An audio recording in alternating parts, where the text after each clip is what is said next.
Hey everyone, welcome back to the What Did They Know podcast. This week, the guys cover top stories from the week and continue their divisional breakdowns with the NFC and the AFC South as we get closer and closer to week one.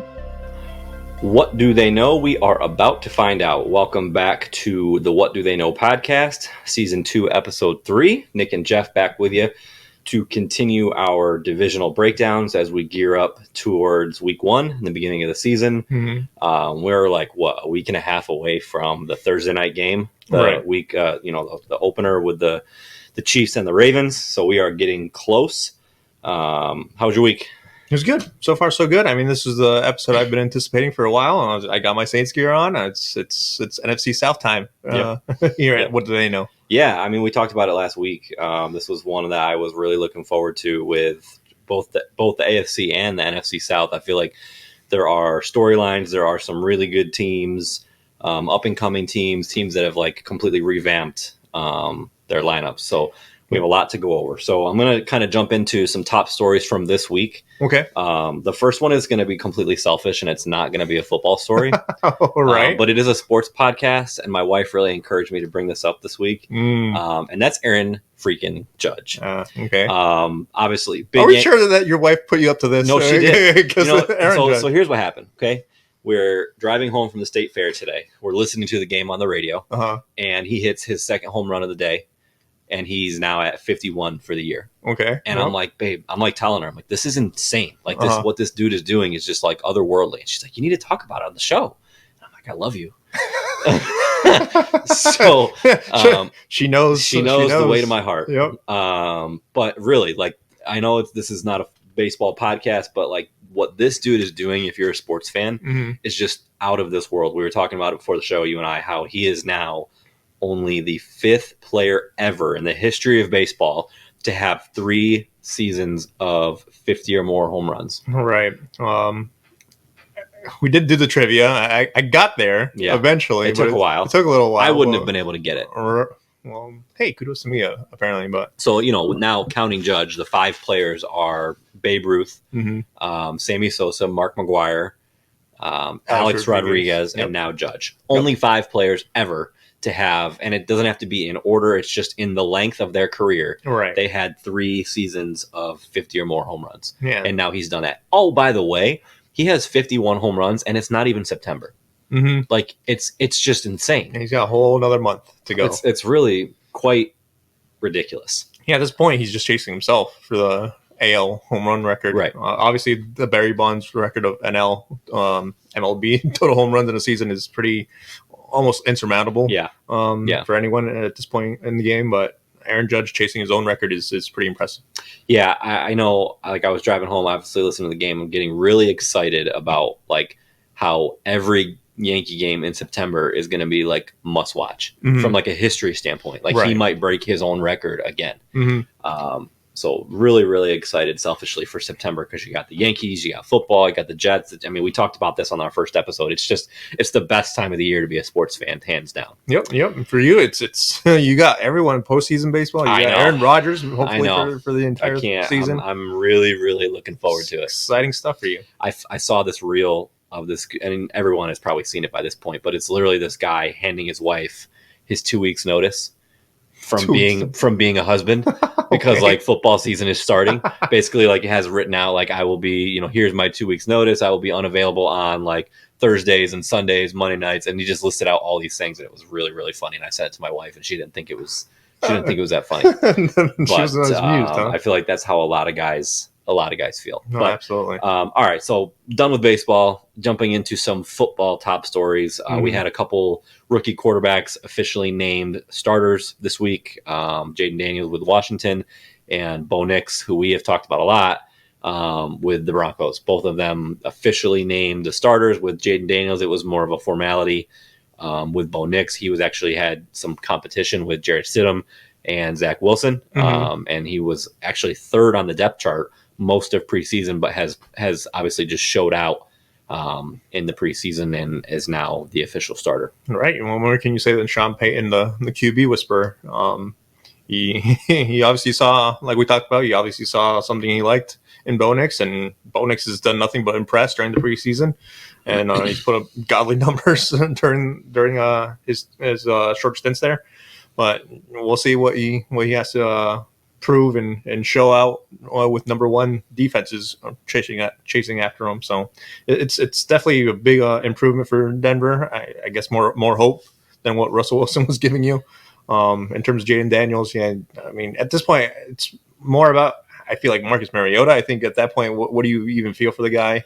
Like, you go from being one of the three quarterbacks in the show quarterback to now being beat up by a rookie. Right. Where do you stand at in your career? Do you all of a sudden think about retirement? Do you just accept the fact that you're going to be a backup quarterback for the rest of your career, and where you go from there? But Jaden Daniels, obviously, taken pretty high in the NFL draft. So, like you said, it was just basically a formality at this point.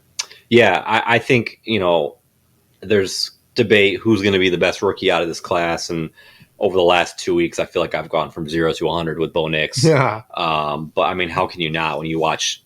Again, it's preseason. Take that for what you will, but. He's just looked completely in control, and with the style of offense that Sean Payton wants to run, he seems like the perfect guy for that. Athletic, can run, can do some bootlegs, some play action, rollouts. So he's the guy that I'm really looking forward to. I feel like, Caleb Williams is going to be good. We've seen that. Jaden Daniels is going to be good. Drake May, I am not sold. I'm not sold on him whatsoever. I don't even know if he's going to play this year. Right. But Bo Nix is the guy that I'm really, really high on. So excited to see kind of how he develops now that it's like official. There's not that hanging over him. He's a starter going into week 1. So right.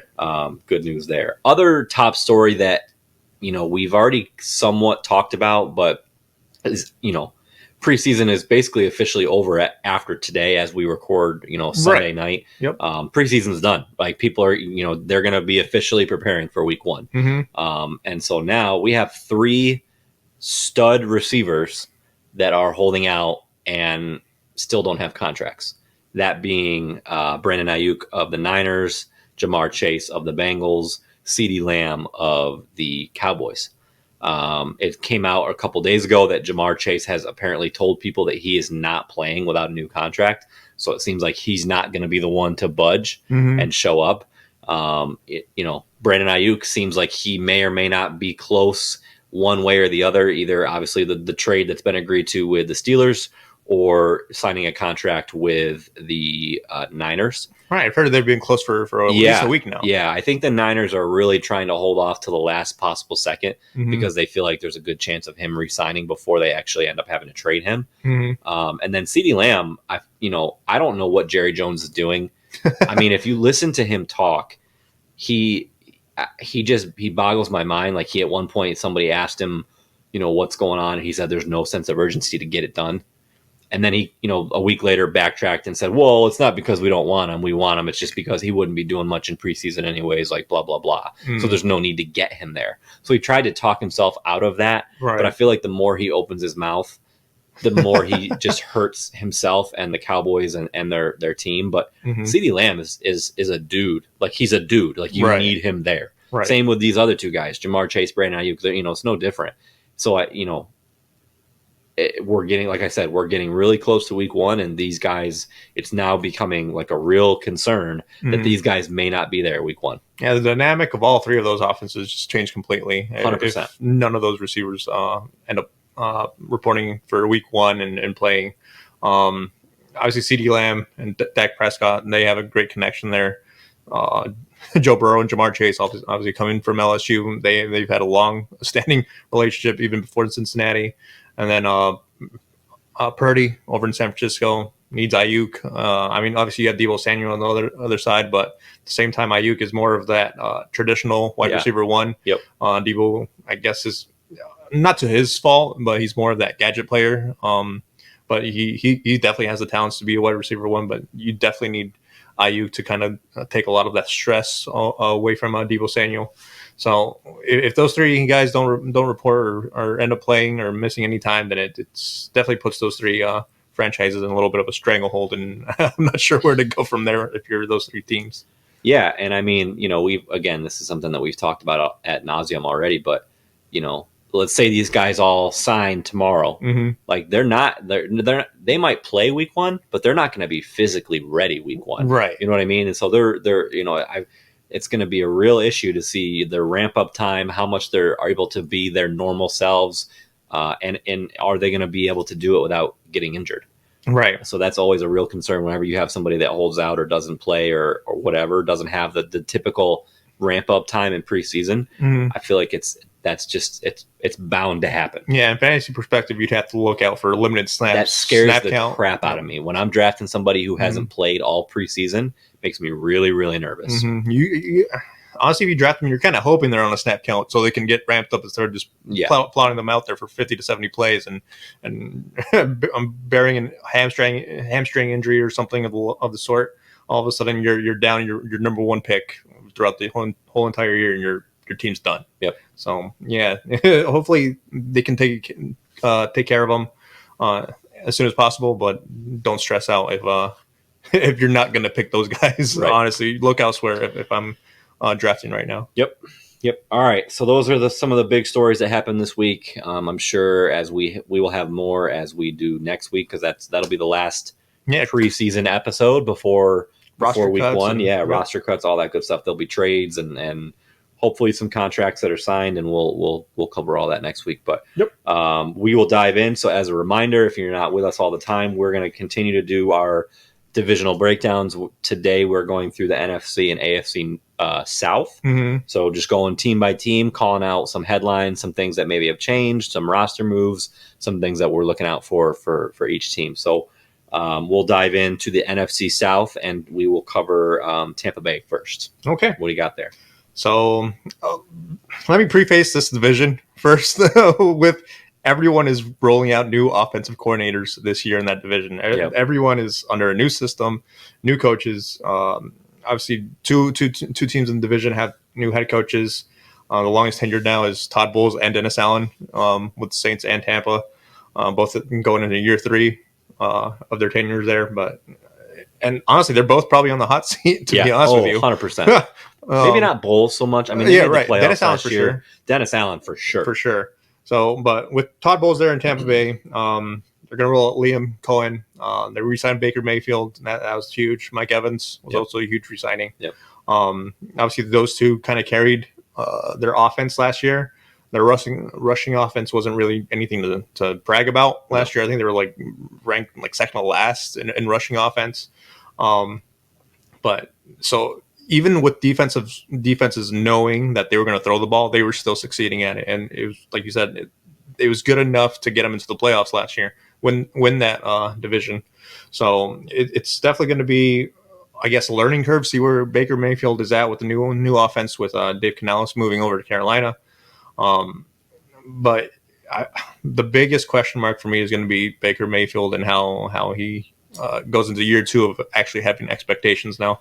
Whether it's going to be kind of like a Geno Smith scenario where he showed out that one first year in Seattle, and then second year he kind of I wouldn't say he fell off completely, but he was good, but not great to the point where he was in year 1. Because any sort of stagnation or drop off from Baker Mayfield, all of a sudden that division it was already up for play, but now all of a sudden it drops him down a game or two. Some other team is going to jump right all over it. Yeah, I'll be really curious to see if it was Dave Canales or if it was Baker Mayfield. Like if he drops off, what do you attribute to that to? Because everybody gave Dave Canales a ton of credit last year with the way he worked with Baker and said, and I heard nothing but positive things. Obviously, that's a big reason why he got the head coaching gig in Carolina. So I'll be curious to see what Baker looks like, because he had the first year, his rookie year, they made the playoffs. Then years 2 through 3, 4, 5 have been nothing to brag about. And then obviously he had this resurgence with Tampa after year 1. So not a huge sample size of success. So I'll be curious to see if he's able to repeat that, and or if it was the type of thing where Canales really did more than maybe the average person realized. Yeah. I mean, obviously Carolina hired Dave Canales for a reason, and that's for Bryce Young. trying to get that right. So Carolina believes it was Dave Canales. So Whether, like you said, whether it's more of a Baker getting his head right and finally showing out his talent that he made him the first overall pick back in his draft class, we'll see. But I mean, he's got weapons around him. Outside of Evans, you've got Chris Godwin coming in. Again, that's a lot more continuity there. Trey Palmer, they signed Sterling Shepard, so I mean that's quite a good quartet, I guess would be the word, for Tampa Bay receivers. They're for Baker Mayfield. Rashad White coming back as a running back. I mean, he was heavily used in the passing game. In the passing game as well. So I mean, honestly, Rashad White is kind of like that sneaky PPR type of player. But it's definitely going to be one of those things where if Baker can elevate his own play, he's got the weapons around him to really soar in that offense. Yeah, agreed. I'm curious, their defense, obviously Todd Bowles, big defensive mind, phenomenal defensive coordinator, has historically, even as a head coach, had great defenses. They lost some big names this year, or this offseason, I should say. Shaq Barrett, Devin White, Carlton Davis, just to name a couple. So those are some big pieces in prominent positions. Right. I feel like you got all three levels there. Shaq Barrett, at the line, Devin White, linebacker, Carlton Davis in the secondary. So it'll be curious to see if Bowles is able to continue to work his magic and have that strong defense. Right. Or if they are going to take a step back, because I do think at least two of the three teams that they'll be facing in their own division are going to have some halfway decent offense that they're going to have to keep up with on the defensive side of the ball. Right. Yeah. That's defensively. There's definitely a big question mark. I don't think they really made much of, improvements or additions there on that defensive side. I mean, it's still led by Vita Vea, who's a big force there up front. Then Antoine Winfield Jr. there covering the backfield.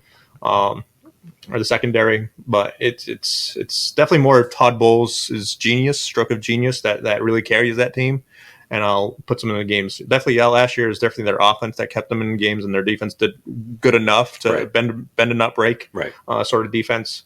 But it's definitely Todd Bowles' way of winning the game is let's bend and not break, and not give up points to the point that our offense cannot catch up and steal a game here and there. Yeah. So I'll be curious. Obviously I was secretly high on them last year. You were definitely. I don't know. I'm not that way this year. I feel like it's one thing to come out of nowhere as the surprise this year, being the division winner. I think people are going to have it out for you. Right. So I'll be curious to see how that works for them this year. I do think overall they're going to take a step back personally, but we will see. Yep. All right. Jumping over to the Atlanta Falcons, the much improved Atlanta Falcons. 7-10 last year. A huge offseason. Probably the biggest offseason in the NFL. Oh, yeah, they spent. Obviously, they signed Kirk Cousins to a massive contract over from Minnesota. They invested through the roof in their defense. Yep. So just to name some guys that they signed: Calais Campbell, Trey Flowers, Jeff Okudah, Matt Judon, Justin Simmons, and Bud Dupree. Matt Judon, Bud Dupree, Justin Simmons, those guys alone are like all pro bowlers. Stud defensive linemen, or defensive pieces. So the Falcons clearly felt like that was a need for them and just went bananas in investing in their defense. So I think that I'm curious, it's interesting. These are all really, really good names, but I'll be curious to see how they fit. Right. And if their defense has continuity with all these additions. Right. Obviously they joined, I guess, a really, conditioned and stationary, face of the franchise with Grady Jarrett and AJ Terrell there in the secondary. Yep. Those guys are definitely household names over there in Atlanta. Raheem Morris is more of a defensive-minded coach. So if he has a vision, I'm sure he told it to ownership, and they went out and spent money, traded for Matthew Judon. So that was huge for them. They're just revamped all over the place. Obviously, you have Kirk Cousins. Obviously, they drafted Michael Penix Jr., which is beyond me. But obviously, during our draft show, that was something we talked about. The unaired draft show. Yeah. or something we talked at length. It's not like they just drafted another quarterback. They drafted him with like what, the eighth overall pick after you just invested $180 million in a quarterback. Yep. Not only that, the way, and this is just bizarre. I've heard zero explanation for it, and I'm not even sure if you have noticed this or not. He has played a total of 0 plays in the preseason. I have noticed. He hasn't played. He hasn't played. Like, you typically only do that if he's your starter, right? Which obviously we he's not, right? But I've heard just some unfounded speculation on like national radio. Like, are we sure he's not starting? Because it would make zero. like why is he not playing? He's your number one your number one draft pick. You're apparently your future of the franchise, right? And he's not playing in the preseason. You'd have to wonder if they're just completely redshirting him. It makes I know it makes zero sense, right? It's a roster spot that could have been used on anywhere on the offensive line to protect Kirk Cousins, who's coming off an Achilles injury. Right. It could have been in your secondary where you just try to revamp the entire defense anyway. That's probably the one blemish I feel like the Atlanta Falcons kind of had during the offseason.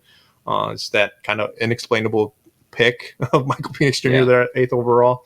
But overall, if you sign Kirk Cousins for 4 years and you think Michael Penix isn't going to be ready until the tail end of that, anyways, I guess it makes sense kind of to like redshirt him completely. Michael Penix has his own injury history, so keep him out of harm's way. Let him learn under Kirk Cousins, and then roll him out during the preseason next year, and see what you got after that. After that, you still have 3 years of Kirk Cousins. If you want to cut losses, trade him, whatever, and then go with Michael Penix, you have that option. But I'm just creating excuses for what Atlanta did.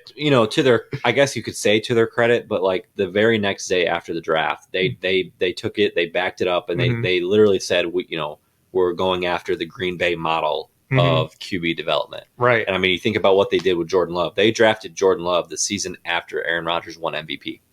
So similar sort of situation where there was no need, but apparently they zeroed in on him, kind of like Peyton did with Bo Nix. Like, they determined that Penix Jr. was their guy, and they were going to go get him regardless of how it was going to look. Right. I just feel like they pulled the trigger too early. I feel like. Like you said, 4 years of Kirk Cousins, you only have a first rounder for 5 years. That's if you exercise their 5th year option. So you're gonna have to pay the man after 1 year of playing. Right. Yeah, it's definitely a tricky situation, but I can see the vision. Well, it's like you said, it's just not, I guess, ideal for the fan base there, because they're looking at all the upgrades they're getting throughout the entire roster. Why are you not upgrading with your first overall pick? Right there in the draft. That doesn't make sense. But regardless. So and we'll see. Right, they could potentially look like geniuses if God forbid Kirk Cousins isn't healthy. Right, and something happens. There everybody has question marks around Aaron Rodgers. I think it's fair to have question marks around Kirk Cousins as well. They're similar. Obviously, Rodgers is older, but Kirk Cousins is on the back half of his career. Absolutely. Yep. And coming off a torn Achilles is not an easy injury to come back from, regardless of your age or your position or sport or whatever. Achilles is a tough thing to come back from. Right. So I'll be curious to see how he looks. Right. As far as I know, he's ready for week 1. But, again, that could be Atlanta just looking like absolute geniuses. If, God forbid, something happens to him and Penix can just come in and sling it, we'll see. But, I guess the one thing that works in Kirk Cousins' favor is he's not a mobile quarterback beforehand. Correct. So, the Achilles won't affect his legs, I guess, in terms of running the ball. But, yeah, in terms of how well he can step into passes and whatnot, that'll definitely be interesting to see. He's not short of skill position players there in Atlanta with Bijan Robinson there at the running back position, Drake London. He had definitely had his moments there last year. Kyle Pitts. Kyle Pitts. He's still looking to break out. Yep. But he hasn't had consistent quarterback play throughout his career there. So now finally having a quarterback that actually knows and is established, it's definitely can only help Kyle Pitts' career there in Atlanta. And they also added Darnell Mooney from the Bears, who's a great receiver. Really, not talked about, but he he's a good one. He's going to be a good number 2. Yep. So I mean, on paper they have a dynamic offense. I'm really excited to see them play, kind of see how it all comes together. I'm obviously, I think I've said this before, I'm a huge Kirk Cousins fan. From watching quarterback last year, right? Just everything about him. I love the dude. I think he's a solid dude. I'm one of his biggest fans. Yep. So really hope that he does well. And I don't think that we're stating the obvious that the Falcons are going to be the team to beat in the NFC South. Yeah, and we even talking about Zach Robinson coming in from LA, the Rams. Obviously, he did wonders with Jared Goff. So yeah. So now he's coming over here as new offensive coordinator. Obviously, I thought he needs a shout out because I think he's one of the upcoming minds. He's coming from that Sean McVay tree. I was just going to say, he's coming from the McVay, tree. Yeah. Yep. So to me, Atlanta's stocked and fueled and ready to go. So like you said, it's not over the top of the world to say that they're favorites in the NFC South. Right. Yep. Agreed. All right, moving on to the Carolina Panthers, 2-15 last year. It was a rough one, a very rough season for Bryce Young. I think it's fair to say that the jury's still out on him. Like if he's the guy, I don't think that it was at all determined last year. Right. How much of that was his fault? I don't know. He was running for his life last year. Yeah, poor guy. The poor dude had zero offensive line to stand on. It was horrible. Obviously, as we already talked about, they brought over Dave Canales from Tampa Bay to be the new head coach, and obviously that offensive mind to hopefully help him. They did trade for Deontay Johnson, good receiver from Pittsburgh. They drafted Xavier Leggett from South Carolina, talented receiver. So they think that they have their kind of their duo, so to speak, to help with. I think Adam Thielen is still there. Correct me if I'm wrong. Yeah, he's still there. And he had a really good year last year. Yep, over 1,000 yards. So there's that. But then, then they went and traded their best defensive player, Brian Burns. So I don't know, that to me was really confusing. Yeah. It's like, what do you got draft picks. You set yourself up for the future. But I feel like this year might be a little rough. Yeah. I mean, well, obviously during a head coach's first year at any place, you kind of have to take it as a rebuild. Yeah. If there's any sort of success, you just take it like, hey, this is surprising. Like all the hope in the world, but zero expectations type of thing. Right. You can't go in expecting a first year head coach to come in and win a division or anything like that. He's there to fix problems and see the problems first and then fix them afterwards. So, I mean, Dave Canales, I think, is a great start. Obviously, you need to get your number one overall pick, your quarterback, right. He cannot be a liability after what you invested to get him. With trading up with Chicago, trading all those picks just to have the opportunity to draft them. That's just not something. That's not an investment you can flush down the toilet type of thing. So we'll see. Obviously, they added some weapons around him, like you said, Deontay Johnson, Xavier Leggett, second round pick. They signed a guard from I think Robert Hurst from Miami. I think he only allowed like 5 pressures last year. So just having your offensive line in sync with your quarterback, especially with Bryce Young being, I guess, as short as he is, he's around my height. So 5'10". He's tiny. So it's definitely one of those things. I mean, coming from Drew Brees, watching Drew Brees and he maybe 6 foot. I know that your offensive line, especially your guards and your center, are your number one friend there to make sure you can see the routes, you can see the defense, what they're doing. So for Bryce Young, if he's going to be anywhere near trying to get to that level of Drew Brees, he's definitely going to have to rely on his guard play and his center play. But yeah, their defense definitely carried them last year. I think they were like 4th in yards allowed per game. But yeah, like you said, getting rid of Brian Burns is definitely a head scratcher for me.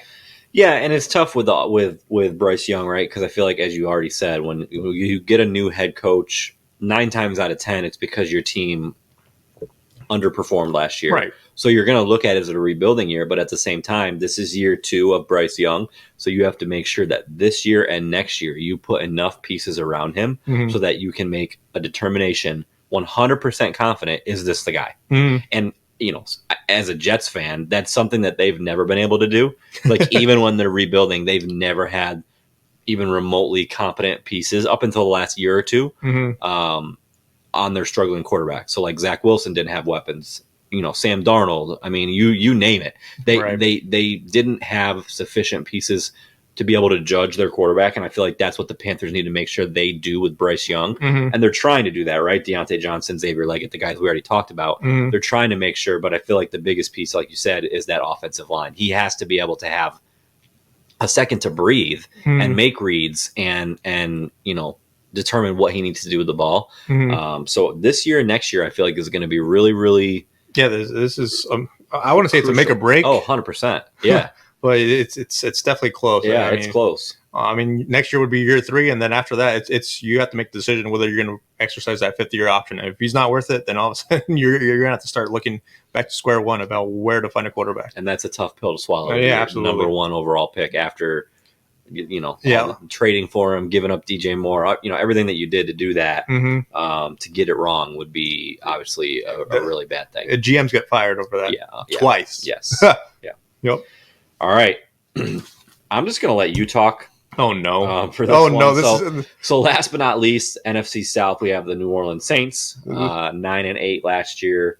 Take it away, Jeff. Is this the rant part of the episode? Sure. It's whatever you want it to be. Oh, man. Oh, boy. Okay, so Dennis Allen, year 3. So obviously they fired their offense coordinator last year, Pete Carmichael Jr. I'm pretty sure he went over. God. Yeah. I'm pretty sure he went over to Denver to go back under Sean Payton. Obviously, they have a lot of familiarity there. They brought in Clinton Kubiak. So good offensive mind, at least the name Kubiak. Yeah.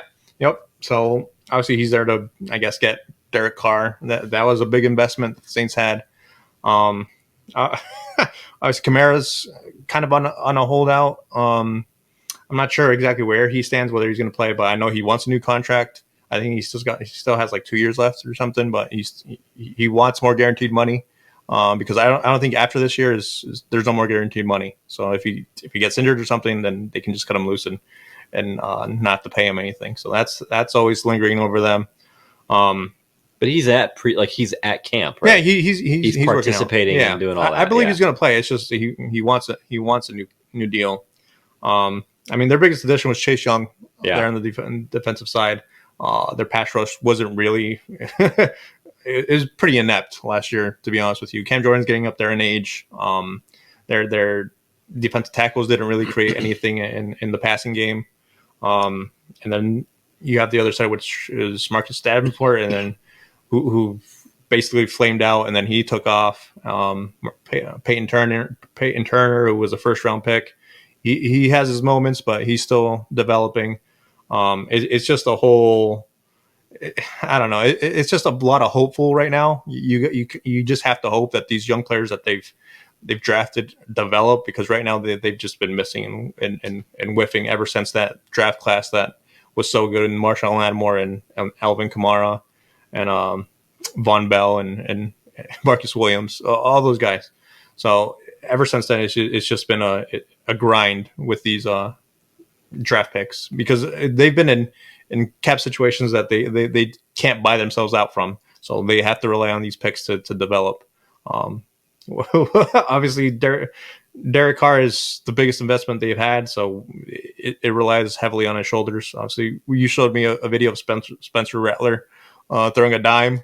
So an absolute dime today. Yep. Yeah, in their preseason game. So maybe they finally found a QB of the future. I'm not gonna get my hopes up anymore at this point. It's gonna be more about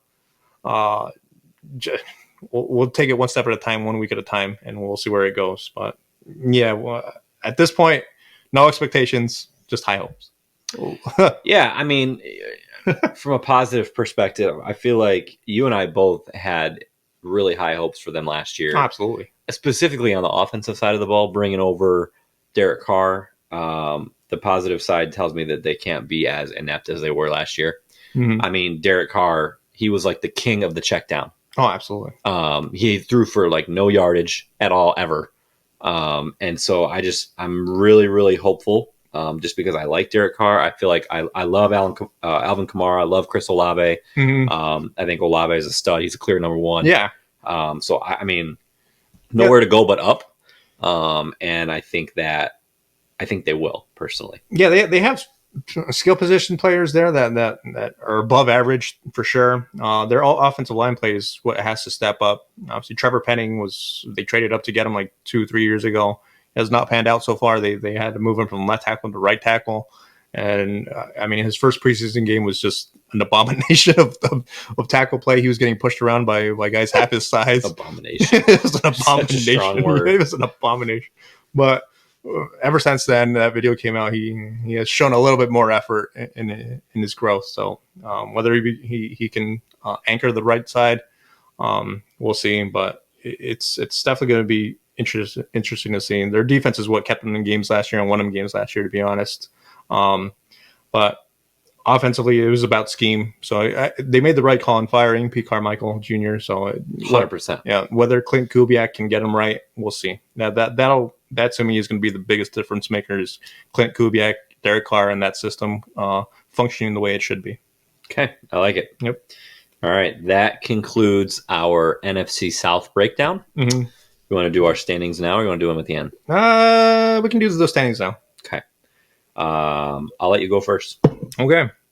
So I got the Falcons winning the division. I think that's pretty, clear cut, seeing how much they spent and invested in that whole roster. Number 2, I got Tampa Bay. I think Baker Mayfield will. I feel like Tampa Bay is a lot less of a expectation hole than Cleveland because of how bad they've been for so long. Tampa Bay at least has had some sort of recent success, and when Tom Brady was still there. Even with the expectations, I feel like Baker Mayfield is going to calm it down and have Mike Evans and Chris Godwin there for some familiarity, so to exceed expectations from tempered expectations already. Number 3, I got New Orleans just for the sake of not being let down so much when they finished last or something in this division. And then number 4, I got Carolina. I think they will see a lot of progression, a lot of good stuff to come out of there. But if they don't, then it's going to be a tough decision and tough pill to swallow during the offseason to maybe hit the reset button again. Yeah, I have Tampa Bay and New Orleans flipped. Okay. So I have New Orleans second and Tampa Bay in third. I just think that, I said it, I think Tampa Bay is going to take a step back. Mm-hmm. And I think that New Orleans offense will be better. Okay. So I just think that, I think they were like a game apart last year. Didn't they have the same record? Weren't they 9-8? Yeah, they were 9-8. Yeah, that's right. Yeah. So they were all tiebreaker. Yeah. Yep. So that's what I think. That's a pretty fair shake either way. Yep. All right. Jumping over to the AFC South. For my money, this is one of the most exciting divisions for a lot of different reasons, as we'll get into. But first, we'll go over the Indianapolis Colts. Yep. 9-8 last year, came down to the last week of the season against the Texans. Win and you're in, mm-hmm. and obviously the Texans were able to pull it out, and the Colts missed by a game. So what do you got there? Jim Bob Cooter. That's all I got, bro. That's the best name in football. Best name in football. Best name in football. Get him in the playoffs. Yep. Obviously, this is Shane Steichen's second year there, so obviously they exceeded expectations last year. Then obviously they had Anthony Richardson as their starter last year. And then they kind of pulled a Houdini out of their hat with Gardner Minshew, leading them after Richardson went down. So, I mean, Steichen's got those guys playing there. So there's no questioning his coaching ability right now. Their strength last year was more on the defensive end, though, defensive line. They had a lot of pressures, a lot of sacks. Unfortunately, they lost one of their guys, their leading sack getter, and Samson Abucam to injury. He tore his Achilles, I feel like, last month. He had 10 sacks last year. So that's a huge hole to fill. That's a lot, Yep. So to me, it's definitely going to be about Anthony Richardson's progression and then making sure you can cover the hole that Samson left the void there in the defensive line. But Yeah, in terms of Indy's offense, you got Jonathan Taylor coming back, happy. no more contract no distraction. Status. Yep. Yeah, Michael Pittman Jr., who had a quietly good season last year. Josh Downs, and then they drafted a wide receiver, Adai Mitchell, Adonai Mitchell, I should say, in the second round. So it's definitely going to be more about. For me, I'm more curious about Anthony Richardson's health. Yep. How he changes his game style, because it's obviously last year it did not work. You put yourself into punishable situations way too much. I think he left. He went out like week 4, but the first 3 games he left every single game injured. Yeah. So and we talked about it last year. Something has to change drastically with the way that he plays. Yep. Me personally, like, I don't really have a reason to feel this, right? They were 1 game away from the playoffs last year. They're getting their actual quarterback, their first round pick back. So, like, on paper, that sounds good things. And I know a lot of people are high on the Colts. I'm just not drinking the Kool-Aid. I don't know why. I just don't have a reason for it. I just think that, I mean, I could be wrong, right? I mean, we talked about Jonathan Taylor. I think he'll have a better year, not holding out, not having the distraction, not missing time. Michael Pittman, I feel like last year was the year that he really played like a number 1 for the first time in a while, for the first time in his career. Yep. Put up numbers like a number 1. So I'm curious to see if that continues. Obviously, he had phenomenal chemistry with Gardner Minshew. I'm curious to see if that translates to him and Anthony Richardson. But I don't know. I feel like this division is too good. Right. And for me, like, I didn't see enough of Richardson last year to believe that he's going to pick up right where they left off. Right. I mean, if you think about it, it's his rookie year still. Yeah. Like, he played 3 games. Yeah. So I mean, obviously he probably watched, he learned, he listened a lot in meetings, so on and so forth. So he developed a little bit, but like, there's something about being in the game, and he only had very limited action last year. Yeah. The problem with Anthony Richardson is, well, I guess the biggest question mark after he got drafted was his arm. How raw he was throwing the ball, and it was never like a question of can he get the system down. It was about, can he get his arm right to make the passes that he needs to make at that level. And obviously that you can redshirt him as much as you want, but throwing the passes is throwing the passes. You need to have him out there. So like you said, there's a lot of people out there that have Indy up and coming, and Anthony Richardson up and coming. The problem is, has he changed his style to the point where it's going to keep him safe and his team safe from another, I guess, bombardment of losing your starting quarterback. I think they got Joe Flacco now as their backup quarterback. So I guess that's a little bit of insurance. But honestly, Joe Flacco coming out of Cleveland, he had kind of a monster year there in Cleveland for a little while into the playoffs. But if you're Anthony Richardson, I look at that Joe Flacco signing, like, do you even have the confidence in me staying healthy right now? You just went out and got one of the biggest name free agent quarterbacks, backup quarterbacks to back me up. It's definitely good insurance for Indianapolis. For Anthony Richardson, it should be a statement to say you need to stay healthy. Yeah, and I just get nervous, right? And it's such a small sample size, so it's probably unfair to even say this, but is he going to be one of those guys that has his career derailed by injuries? You'd hope not. Because the amount that he got injured in those first 3 games, and it wasn't like for all the same things. Like, one of them was a concussion. One of them was, I don't even remember, but ultimately he ended up needing shoulder surgery. Right. So it's like, is he going to be one of those guys that just can never stay on the field? I hope not, because, everything you hear about him says he's a physical freak. He's got such talent, such speed, big size, everything. Right. I'll be curious to see it. Like you said, he's the biggest question mark for the Colts. 100%. Yep. All right. Next, we have Jacksonville Jaguars. 9-8 last year. Big disappointment. In reality, huge disappointment. Especially, they started 8-3 and finished 1-5. Yep.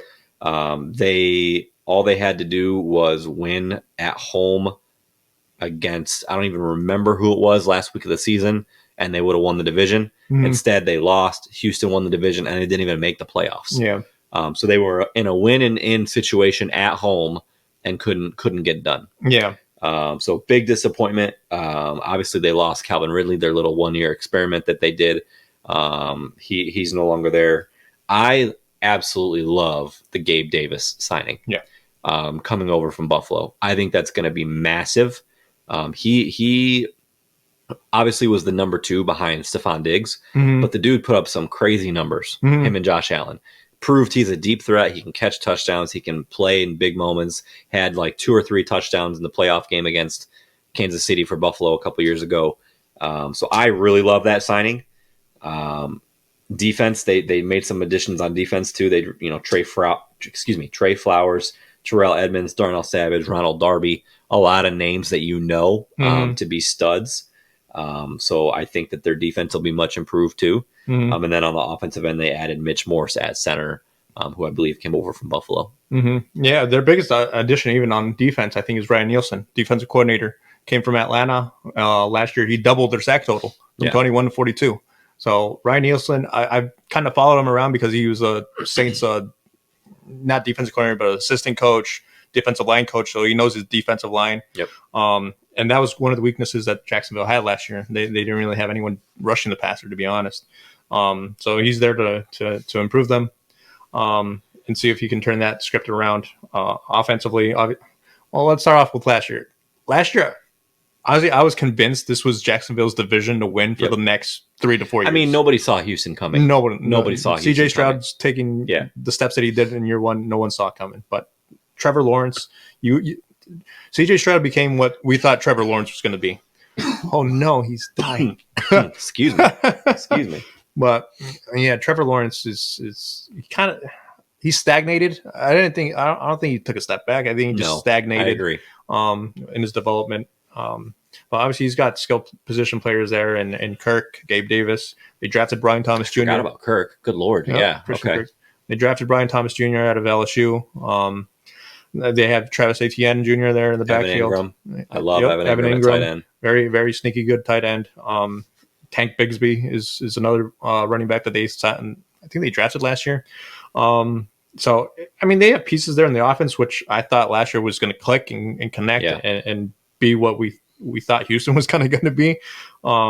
So we'll see if they can take those steps forward. Obviously, like you said, they revamped their defense. Eric Armstead, Darnell Savage, Ronald Darby. They definitely made improvements, I feel like, on that defensive end of the roster. But to me, their biggest question is going to be their offense, whether they can get it right the ship. Trevor Lawrence, can you finally because he just got paid. A ton. 5-year deal, I feel like it was. It was like $275 million bucks. Yep, it was massive amounts of money. So he's if you're Jacksonville, you need him to perform at that level that you just paid him at. Yep. Yeah, I think I'm excited for the Jacksonville Jaguars. I feel like that could have been a dose of reality. Oh yeah. Because I mean, I'm sure players coaches always say they don't listen to the headlines, they don't listen to the media. But I'm sure after the year they had prior, they thought what you just said. It was their division to lose. Mm-hmm. Nobody saw Houston coming. Nobody saw Indianapolis coming. And so I feel like now maybe they're going to wake up and be like, oh crap, like we actually, we have to perform. Right. We can't just go out there and take it because we think we have a weak division. Obviously they know now they have a great division. It's a useful division. So who knows? Maybe this year they'll have a fire lit under them, and Doug Peterson will come out with some new gadget plays and some stuff like that.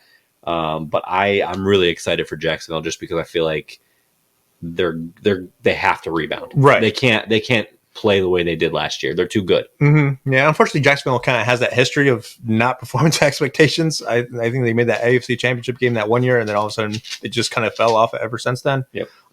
But yeah, to be a real NFL football team, to really put some fear and thunder into your name, some respect on your name, you got to start not taking things for granted and start playing the game how it should be. Yep.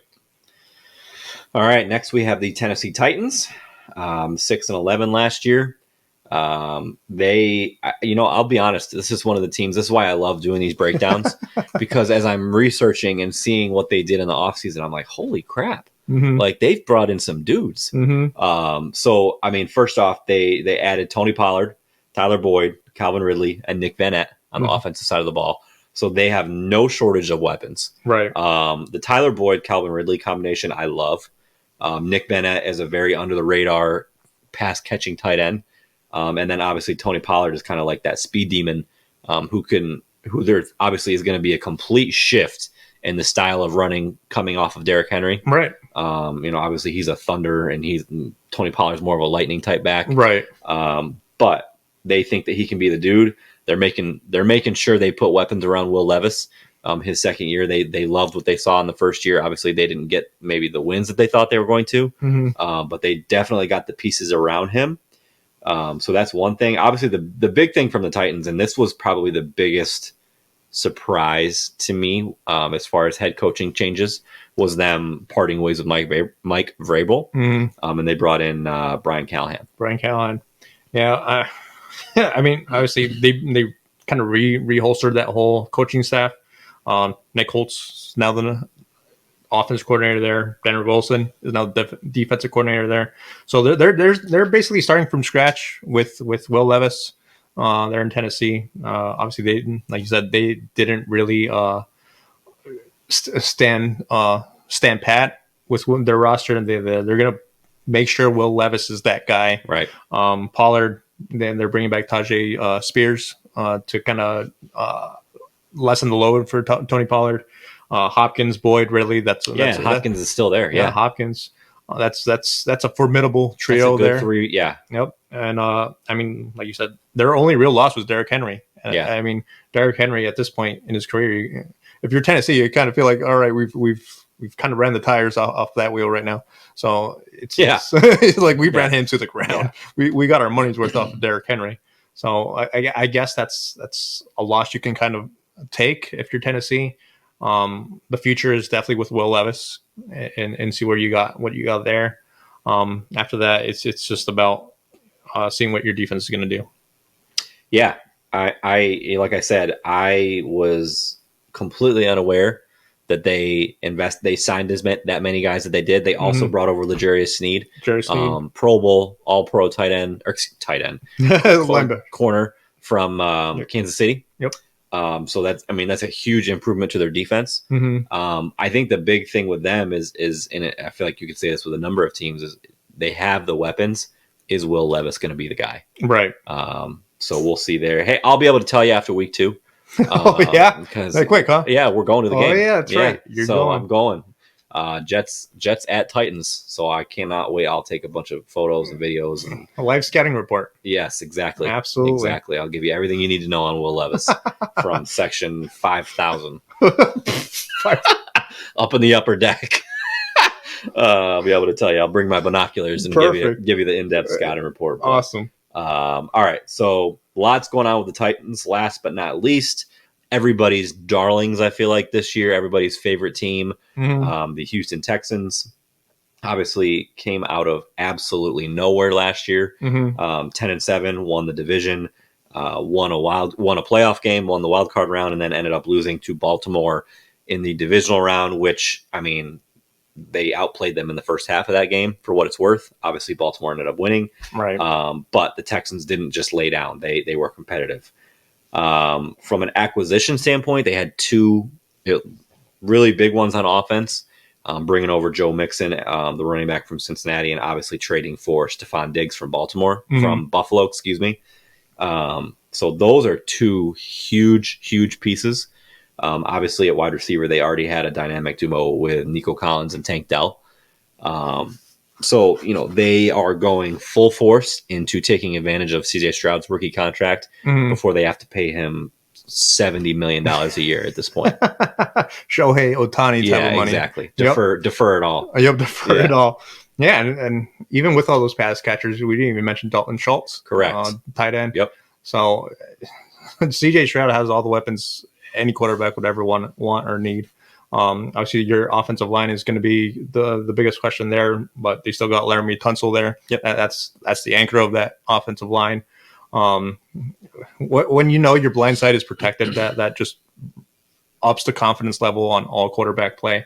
So CJ Stroud with Mixon there in the backfield, Diggs, Collins, and Dell on twos right and left. It's going to be a scary offense. Yeah. Regardless of I guess if he progresses or degresses, it's still going to be a scary offense, to be honest with you. It's defensively though, it's definitely going to be a little bit of a different look. They definitely added and lost a lot of pieces, but the standstills are still there, like Will Anderson Jr. Yep. They brought in Danielle Hunter to that's a big one. To cover the other side of the defensive line. Derek Stingley Jr. is going to lead that backfield secondary. He's a stud. So it's just going to be about whether they can live up to the expectations and not buy into themselves like Jacksonville. I feel like kind of did last year. Yeah, that's going to be really tough, man. I feel like again, I could rue the day that I say this, but I just feel like they're bound to take a step back. I feel like there's just too much hype. Mm-hmm. I mean, I love CJ Stroud, good kid. He obviously played unbelievable. He kind of set the bar going forward for rookie quarterbacks on what you could potentially be. Everybody's going to be looking for the next CJ Stroud from here on in. Obviously, they were the team to go from worst to first last year. There's always one every year, and they were it. Right. I just hope that they're able to perform. They're able to live up, because I feel like, Tennessee just got better. We just talked about them. The Colts are supposed to be good. The Jags are still going to be good. So this division is not going to be easy. It's not going to just be there for the taking. They're going to have to go out and grab it. Right. And I'll be curious. I mean, again, part of me says that for Stroud to play as good as he did last year, he really didn't run into any issues. It's bound to happen. I don't know. Maybe that's a stupid thing to say, but I just feel like he's bound to hit that wall or something at some point. Right. It's like when a guy comes up from the minors in baseball and he tears it up, and then you start to get film on him. You start to be able to scout him, figure out where his weaknesses are, where you can pitch the ball, and then all of a sudden he goes 0 for 30. Right. Like I'm saying that Stroud's going to fall off a cliff and go 0 for 30, but after a while, these defensive coordinators, these defenses, they get paid millions and millions of dollars for a reason. Yeah. I just wonder if they're eventually going to be able to find a way to at least temporarily slow him down. Yeah. How good is he against the blitz? How good is he with pressure to his right side, to his blind side, to his front side? Do you need to stack the box for him? I mean, CJ Stroud is a dual threat. He can run past you. Obviously, he chooses his arm because he's got a cannon for an arm. Yeah. But it's like if you're Houston, D'Amico Ryans, I feel like D'Amico Ryans would not allow this to happen, and that's to buy into your own hype. I mean, CJ Stroud is a young quarterback, and if anyone's going to fall into the trap of buying your own hype, it's going to be a young quarterback. Right. But D'Amico Ryans, I feel, has the right temperament and the right attitude to kind of set CJ Stroud kind of straight, and kind of be like, no, don't do that. We just had an example of Jacksonville doing the same exact thing last year, and look what that got them out of the playoffs. And I think for the most part, at least from what we've seen, Stroud is the same. Like, I think that's why him and D'Amico Ryans gel, because they're both grounded. They're very level headed. Like, I don't, could be wrong with Stroud still, early 20s, making millions and millions of dollars, had an unbelievable year. Right. But I don't feel like he's going to be the guy to do that. Again, I could be wrong. Right. My concern with them is what is Stephon Diggs going to do to that locker room? Obviously, we live in upstate New York. We saw all the drama, heard all the drama last year with him and Josh Allen. He has proven, like, there's no disputing, this is what he does.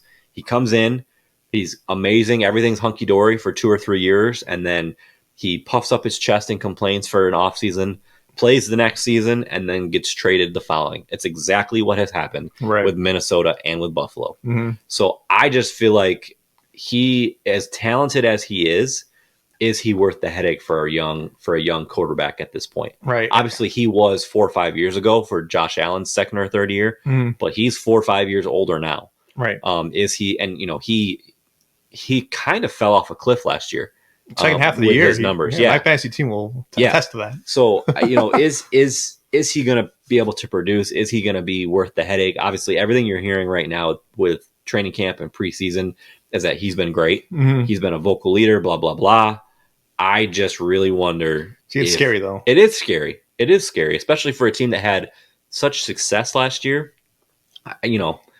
One guy, especially a guy that's as volatile as that or as loud as that, can really mess up a locker room. Yeah. So I hope he doesn't do that for them. As soon as someone says they're a vocal leader and they have a kind of a history of kind of breaking down the locker room.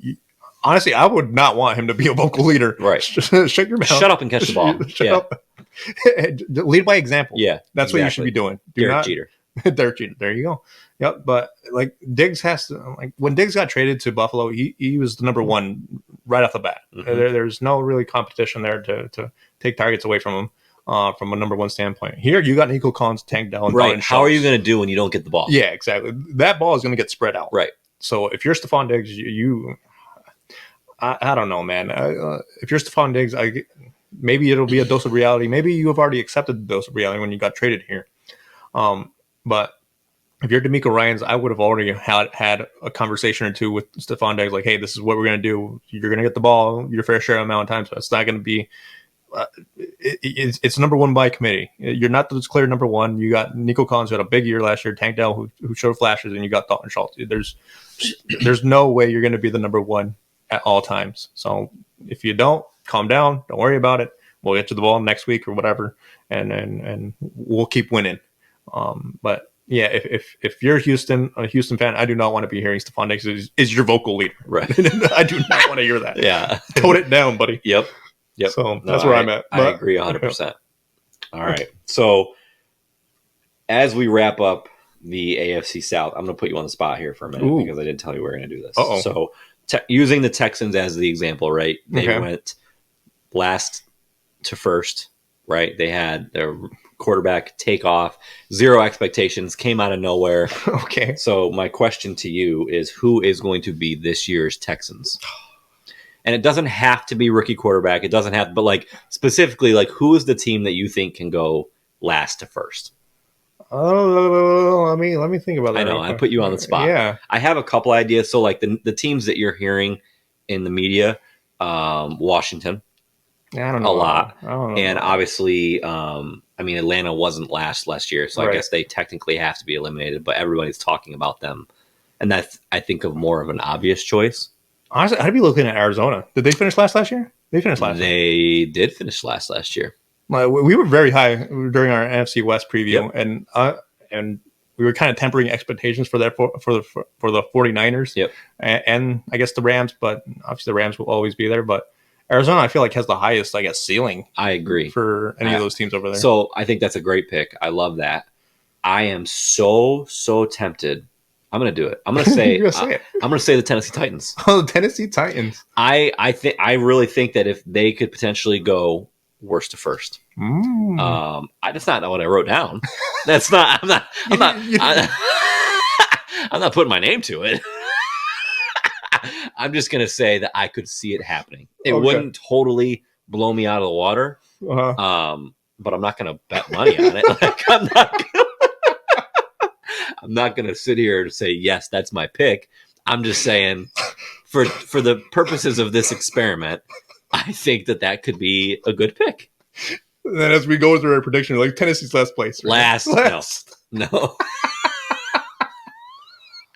No. Oh, goodness. But I think that's an interesting conversation because there's always one team.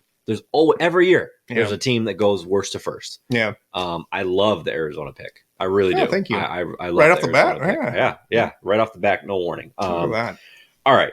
So let's do our AFC South picks, and then we'll do our fantasy perspective. I say it because I got Tennessee coming in last.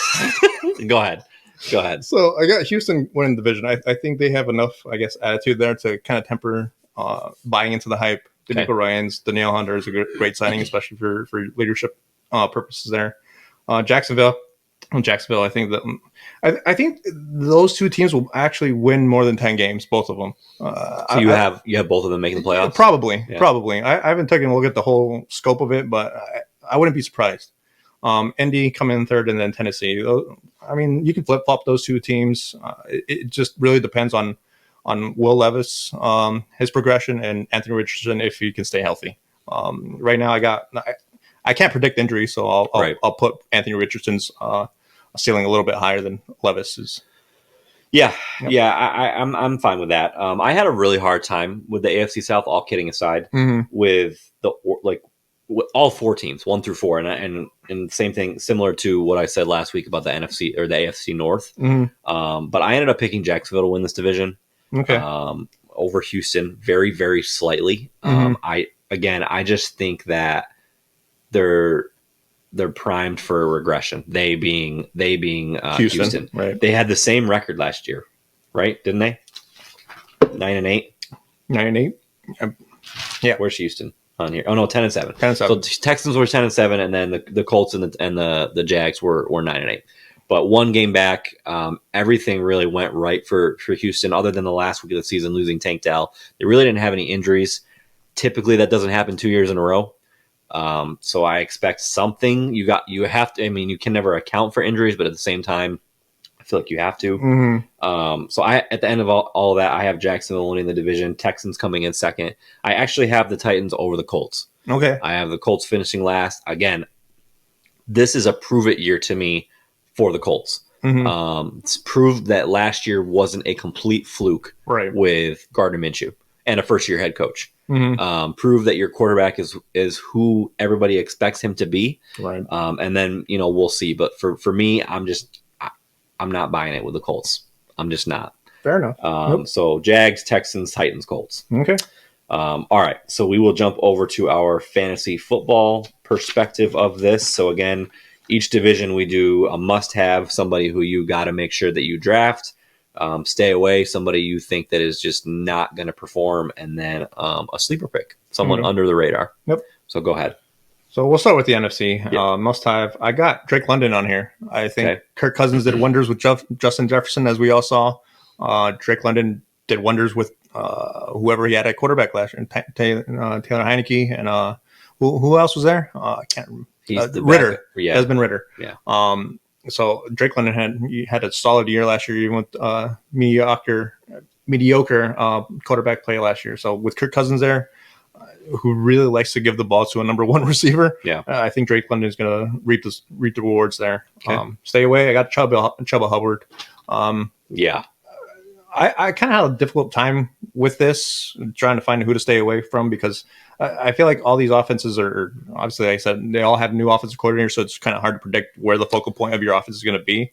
But Chuba Hubbard right now is the number one running back option there in Carolina. But with that offensive line playing the way it does, and Chuba Hubbard never really taking off and kind of being subpar in the running back department anyway, even though he's the number one option, I kind of just steer clear of him right now. Okay. And sleeper, I actually got Datavian Sanders, who is a tight end for Carolina. I've never heard of that person in my life. This is a super sleeper. Yeah. Super sleeper. So my I guess thought process on this is, we talked about it all last year. Young quarterback, your best friend is your tight end. Right now, this guy, he got drafted this past year for Carolina, so he's definitely going to be more of a pass catcher than what they got now in Tommy Tremble there in Carolina. So if he has any sorts of hands whatsoever, he's going to play a proficient role there in Carolina. So Bryce Young, quick outs, quick little hot routes straight to the tight end. I think Jatavian Sanders is going to be the number one guy there in tight end by the end of the year. This is going to definitely be a stash type of pick. But like probably week 8, halfway through the year, this is someone to keep an eye out for. Okay, I like it. My must-have is still Mike Evans. Mike Evans. He was my sleeper last year, but he's not even he shouldn't even be a sleeper anymore. Like, he's clearly the number one receiver in that offense, number one target for Baker Mayfield, and he's older, but he's still young enough he's gonna put up numbers. So as long as he's healthy, I feel like he's good for a touchdown a game and at least 75 to 100 yards. Which in fantasy football, if you can get that consistently, you're great. Right. So Mike Evans is still my must-have. Stay away. I went Deontay Johnson, the new acquisition in Carolina. Holy smokes! What a catch! We're watching Sunday Night Baseball right now, and this dude for Houston literally just ran like 100 feet full force into the wall in left field and caught it. Well, he's down. He's hurting, but that was a phenomenal catch. Yep. So Deontay Johnson, I'm staying away from him. He was already inconsistent in Pittsburgh, so I expect that to continue. And I, quite frankly, don't know. I don't trust Bryce Young, and I don't trust the offensive line, as we already talked about. Right. So my sleeper here, I'll be curious to get your thought. I think that he is now officially a sleeper based on where he's getting drafted, and that's Alvin Kamara. I feel like obviously last year it's kind of hard because he was suspended, so he was going later. Right. I took him in the 5th round, I think it was last year, and stashed him obviously for those 3 or 4 weeks. He got 20 points a game almost every week. Part of that was because of the checkdowns like we talked about, but he is an easy 10 to 20 points every single week. So from a maybe not an overall like actual NFL production perspective, but from a fantasy perspective, the dude is still money. He's definitely the focal point there, even with Olave there. Derek Carr is kind of like the check down king. I feel like. I mean, yeah. He's not looking really to throw the deep ball too often. So who's going to reap the rewards of that? It's either going to be the tight end or the running back. Juwan Johnson's all right, but he's had his own drop issues there in New Orleans.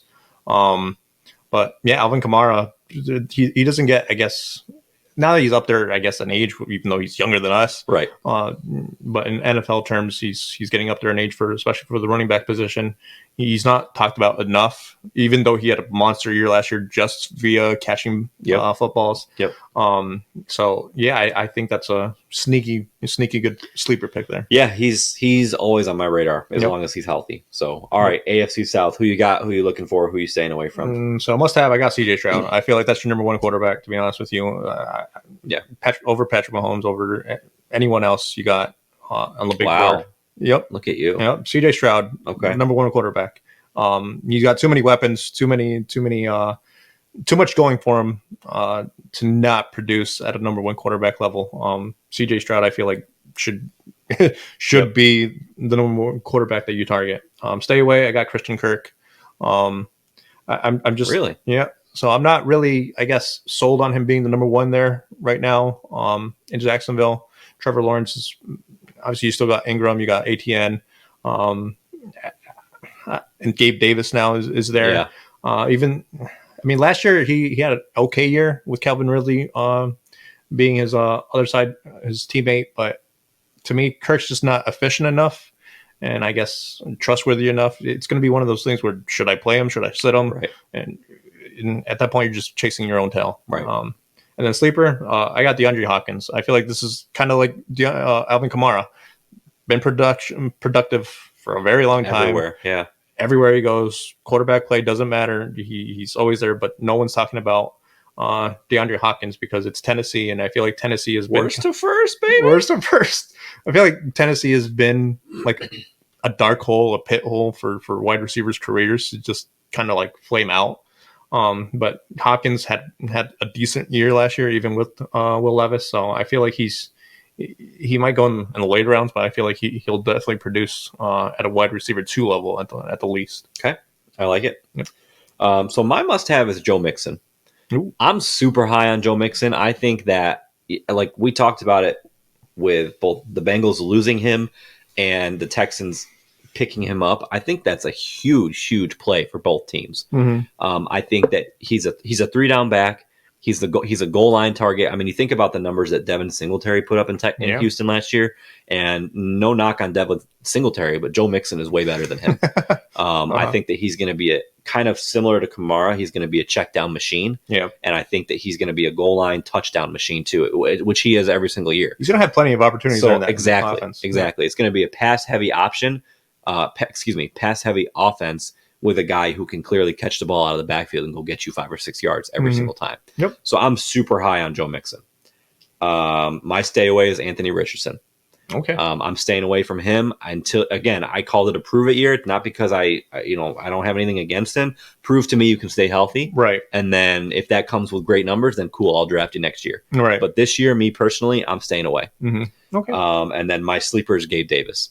I just think that he kind of like how you talked about him taking touches away from Christian Kirk. Mm-hmm. I just think I love the idea of him and Trevor Lawrence. Yeah. I think that they're just going to be a really, I almost wrote Gabe Davis / Evan Ingram because I'm high on both of them this year. But I just went with Davis, and I think that I'm really, really excited for what he can do in Jacksonville. Yeah. I was researching the Jaguars, Trevor Lawrence per PFF, Pro Football Focus, had like Trevor Lawrence ranked like top 5 in deep ball passes, like a 96.3 grade out of 100. And Gabe Davis was like top 5 in wide receiver, deep ball catches, like 98 point something. So it's a connection made in heaven almost. Yeah. So like I definitely see that. Yep. Awesome. All right, that wraps up our episode. We went a little long this week, but hopefully you guys enjoyed it. Come on, let me have this one. Come on. I know. So next week is our last preseason episode. So it's going to be a long one, actually, because we have obviously the NFC and the AFC East. And then we're going to do our rankings for our playoff seeds the same way we did last year. And then we'll do our Super Bowl prediction. Ooh. And then we will do our first week of picks. Ooh. Our what did we call them last year? Our lock and our upset. So we'll do that getting ready for week 1. So we have a full show next week, so make sure you don't miss it. As always, if you have anything that you want to talk about, any top stories, feel free to send them in. And we'll talk to you guys next week. Yep. Thanks for listening to What Did They Know podcast. Make sure to follow us on all of our social media outlets to see future episode details. And don't forget to send in any questions or topics that you want to see the guys discuss in their weekly episodes to come.